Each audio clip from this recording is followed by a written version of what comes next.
నమస్కారం. సాధారణంగా లోకంలో ఒక దురభిప్రాయం ఉంది. అదేంటంటే మనిషి తనకు ఏ కష్టం లేకుండా సుఖంగా అనుకూలంగా ఉన్నప్పుడే మంచిగా ఉంటాడు. తనకి ఏ కష్టమైనా వస్తే తన మంచితనాన్ని విడిచిపెట్టేస్తాడు, చెడుగా మారతాడు అని.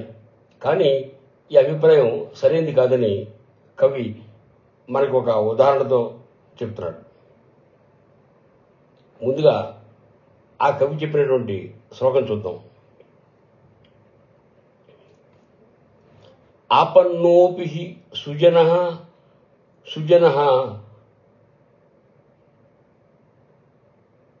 హీనస్తు విపది కీదృక్షాత్ భిన్నోపి కనకకలశః కనకః మృద్ఘట కీదృకు.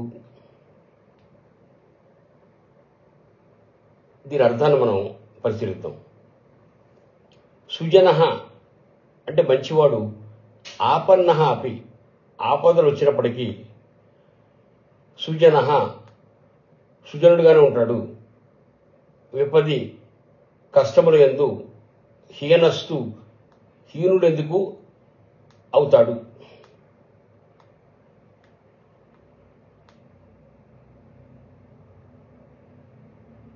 కనక కలశః బంగారు కుండ భిన్నోపి పగిలిపోయినప్పటికీ కనక అది బంగారం అవుతుంది, కానీ మృద్ఘట మట్టి కుండ కీదృక్షాత్ ఎందుకు అవుతుంది అని ఈ శ్లోకం యొక్క అర్థం.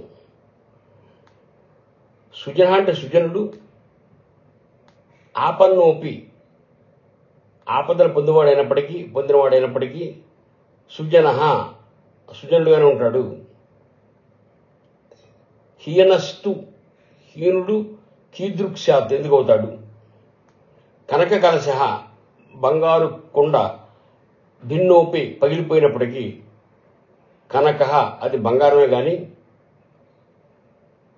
మృద్ఘట మట్టి కొండ కీదృక్షాత్ ఎందుకు అవుతుంది. ఏ విధంగా బంగారు కొండ పగిలిపోయినా అది బంగారు కొండ అవుతుంది కానీ మట్టి కొండ కాదు. అలాగే సత్పురుషులకు ఎన్ని కష్టాలు వచ్చినా అతను సత్పురుషుడుగానే ఉంటాడు, కానీ దుర్జనుడిగా ఉండడు అని ఈ శ్లోకం యొక్క అర్థం. కాబట్టి సత్పురుషుడికి ఎన్ని కష్టాలు వచ్చినా అతను తన సజ్జనత్వాన్ని తన సుజనత్వాన్ని విడిచిపెట్టడం అనేటువంటి విషయాన్ని ఇక్కడ కవి మనకు తెలియజేస్తున్నాడు. నమస్కారం.